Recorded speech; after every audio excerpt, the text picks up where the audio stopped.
Le Saint-Père nous parle justement de ce mystère de la gloire dans le dépouillement du Christ, dans cette faiblesse, et il dit, dans la faiblesse, il a manifesté sa puissance, et dans l'humiliation, toute sa grandeur messianique. Père, pardonne-leur, ils ne savent pas ce qu'ils font.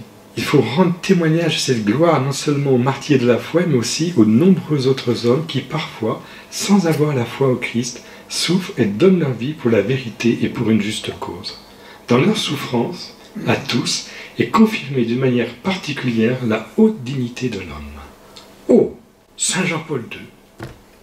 Ce qui veut dire que ces 16 femmes yézidis au début de l'été qui ont été brûlées vives à Bagdad parce qu'elles se refusaient d'être esclaves sexuels, elles sont présentes dans le texte de Saint Jean-Paul II, un exemple parmi d'autres. Et j'ai assisté à un week-end concernant l'évangélisation dans le milieu musulman. Il y avait des intervenants de très grande valeur venus du monde entier, notamment une qui était en lien avec Benoît XVI, en lien avec le Vatican, puis une Libanaise, qui nous disait, mais n'oubliez pas que quand il y a 10 morts parmi les chrétiens, il y en a peut-être 1 millier dont on ne parle pas, du côté musulman, lié aux extrémistes, ou du côté des communautés yézidis. Vous voyez, ce sont des choses, il faut qu'on les intègre, pour qu'on soit vraiment dans cette sensibilité de solidarité avec ce monde qui souffre, comme le veut Saint Jean-Paul II. Le Saint-Père, qui écrivait en 84, savait très très bien l'enjeu de cette vie qu'il nous demande.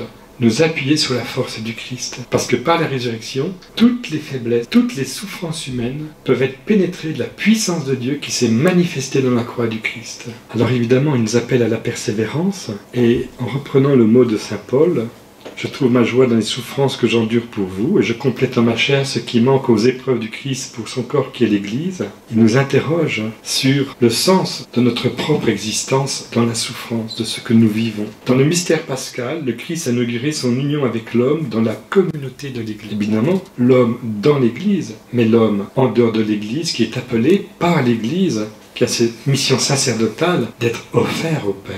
C'est là qu'il dit que dans ce contexte évangélique est mise en relief, de façon particulière, la vérité sur le caractère créateur de la souffrance. La souffrance du Christ a créé le bien de la rédemption du monde. Ce bien lui-même est inépuisable et infini. Ben oui, puisque la rédemption du monde passe même en dehors des frontières de l'Église. Aucun homme ne peut lui ajouter quoi que ce soit. Mais en même temps, dans la mystère d'Église qui est son corps, le Christ, en un sens, a ouvert sa souffrance rédemptrice à toute souffrance de l'homme. Dans la mesure où l'homme devient participant des souffrances du Christ, en quelques lieux du monde et à quelques moments de l'histoire que ce soit, il complète à sa façon la souffrance par laquelle le Christ a opéré la rédemption du monde. Et quand on entend cela, on comprend mieux que nous jouons à qui perd gagne. C'est pas bien de dire ça, on ne joue pas, c'est très sérieux ce qui se passe. Mais tout semble s'effondrer, peut-être même dans notre propre vie, mais c'est au moment où nous ne sommes rien que Dieu est tout pour nous. Le Père Marie-Eugène, au moment de mourir, il va être béatifié bientôt, je crois, en septembre. Et ces derniers moments ont été très douloureux avec sa maladie. Il disait, mais la sainteté, c'est pas ce qu'on croit, c'est la force de Dieu offerte à la faiblesse de l'homme. Je ne suis rien. Le pape nous ouvre des perspectives en lien avec la rédemption, la co-rédemption. Le Christ s'est ouvert dès le début et il s'ouvre constamment à toute souffrance humaine. Oui, cela semble faire partie de l'essence même de la souffrance rédemptrice du Christ que de tendre à être sans cesse complété. C'est comme si Jésus disait « Je suis tellement lié à votre humanité, tellement solidaire de tout homme, que je reste avec vous dans vos enfers, dans vos obscurités, moi la lumière du monde. » C'est immense ce que je vous dis là. Mais le Christ a voulu être solidaire de nous. C'est donc en ayant une telle ouverture à toute souffrance humaine que le Christ a opéré par sa propre souffrance la rédemption du monde. En effet, cette rédemption, bien qu'accomplie en toute plénitude par la souffrance du Christ, vit et se développe en même temps, à sa manière, dans l'histoire de l'homme. Elle vit et se développe comme le corps du Christ, l'Église, et dans cette dimension, toute souffrance humaine, en vertu de l'union dans l'amour avec le Christ, complète la souffrance du Christ. Elle la complète comme l'Église complète l'œuvre rédemptrice du Christ. Et nous entrons vraiment dans ce mystère de l'Église. Il parle de cet espace dans lequel les souffrances humaines complètent les souffrances du Christ. D'où l'importance de l'Eucharistie, de cet offertoire. L'Église, qui puise sans cesse aux sources infinies de la rédemption, en introduisant cette rédemption dans la vie de l'humanité, est précisément la dimension dans laquelle la souffrance rédemptrice du Christ peut être constamment complétée par la souffrance de l'homme. Cela met en relief la nature à la fois divine et humaine de l'Église. L'Église, c'est un grand cadeau pour toute l'humanité, peu importe si on n'est pas nombreux. Bon, il se trouve qu'on est très nombreux dans le monde. Mais regardez dans nos paroisses. Oh, Il y avait 80 personnes à la messe dimanche, à peu près, pour 48 clochers. C'est vraiment le petit nombre, hein. C'est grave hein, par rapport à il y a 50 ans. C'est que ce petit nombre que nous sommes, nous avons cette charge immense d'être le lieu de passage par l'offertoire, de la réalité qui nous entoure, de ce peuple immense qui est là, sur cette contrée. Nous avons une véritable mission. Je pense qu'il y a différentes routes, mais que toutes conduisent à l'Église, parce que toutes elles vont au Père, et que le Seigneur n'a désiré qu'une Église. Malgré ces différents chemins, lorsqu'il y a l'amour, lorsqu'il y a la compréhension de l'autre, nous sommes sur la voie de l'Église. Aimez-vous les uns les autres comme je vous ai aimés. Et l'Église ne pourra être vivante, ne pourra donner toute sa dimension que dans la mesure de l'accueil de toutes les grâces que le Seigneur donne à travers elle, et dans la mesure où nous répondons à ces grâces. Chaque baptisé, si chaque baptisé prenait conscience de tout ce que le Seigneur lui a remis entre les mains en tant que baptisé, quelle explosion d'amour il y aurait sur terre. Ce serait une église toute belle, mais le Seigneur la regarde avec amour. Elle est habillée de ce regard d'amour. C'est ce qui fait sa beauté malgré sa faiblesse. Oui Seigneur, ce n'est que dans l'amour. Lorsque nous ouvrons les yeux du cœur, que nous voyons que de souffrances il y a autour de nous. Elles sont dans nos frères, dans nos sœurs, mais elles sont aussi dans ton cœur, parce que tu ne fais qu'un avec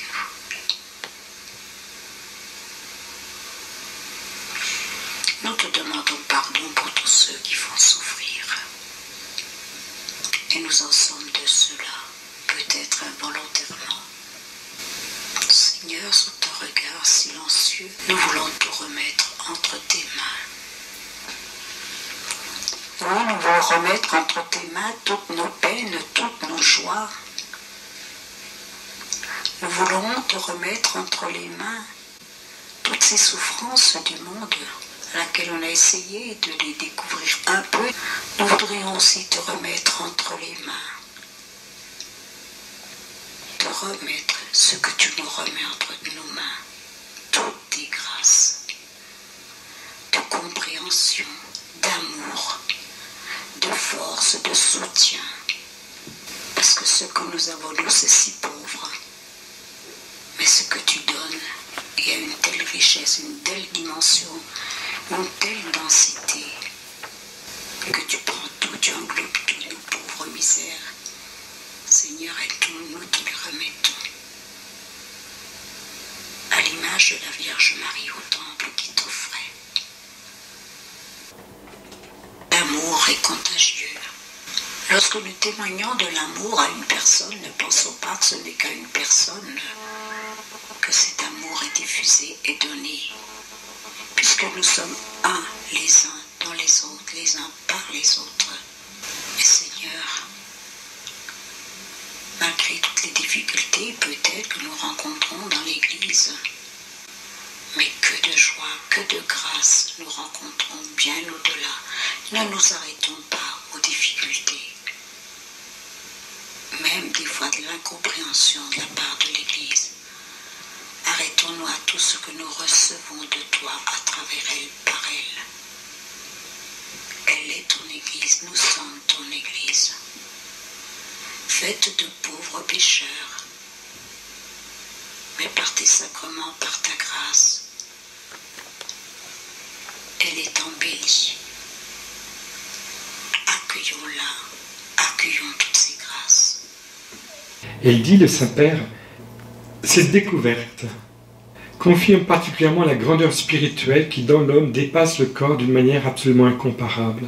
Lorsque le corps est profondément atteint par la maladie, réduit à l'incapacité, lorsque la personne humaine se trouve presque dans l'impossibilité de vivre et d'agir, la maturité intérieure et la grandeur spirituelle deviennent d'autant plus évidentes. Et elles constituent une leçon émouvante pour les personnes qui jouissent d'une santé normale. Par ses souffrances sur la croix, le Christ a atteint les racines mêmes du mal, c'est-à-dire celles du péché et de la mort. Il a vaincu l'auteur du mal, qui est Satan, et sa révolte permanente contre le Créateur.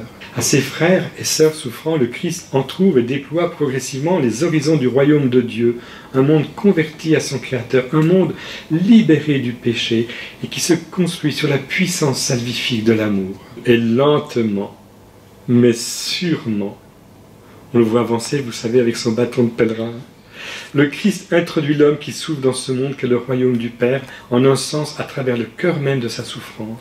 La souffrance, en effet, ne peut être transformée par une grâce venant du dehors, mais par une grâce intérieure. Et ce n'est pas tout. Le divin Rédempteur veut pénétrer dans l'âme de toute personne qui souffre par l'intermédiaire du cœur de sa très sainte mère, et prémisse et sommet de tous les racheter. Ah, ne sourions pas trop pour ceux qui parlent du cœur immaculé de Marie, le lieu à partir duquel nous pouvons rencontrer le Seigneur. Comme pour prolonger cette maternité dont il avait reçu la vie par l'œuvre du Saint-Esprit, le Christ, au moment de mourir, a conféré à Marie, toujours vierge, une maternité nouvelle, spirituelle et universelle à l'égard de tous les hommes, afin que chacun, dans le cheminement de la foi, lui reste avec elle étroitement uni jusqu'à la croix, et que toute souffrance, régénérée par la force de cette croix, de faiblesse de l'homme qu'elle était, devienne puissance de Dieu.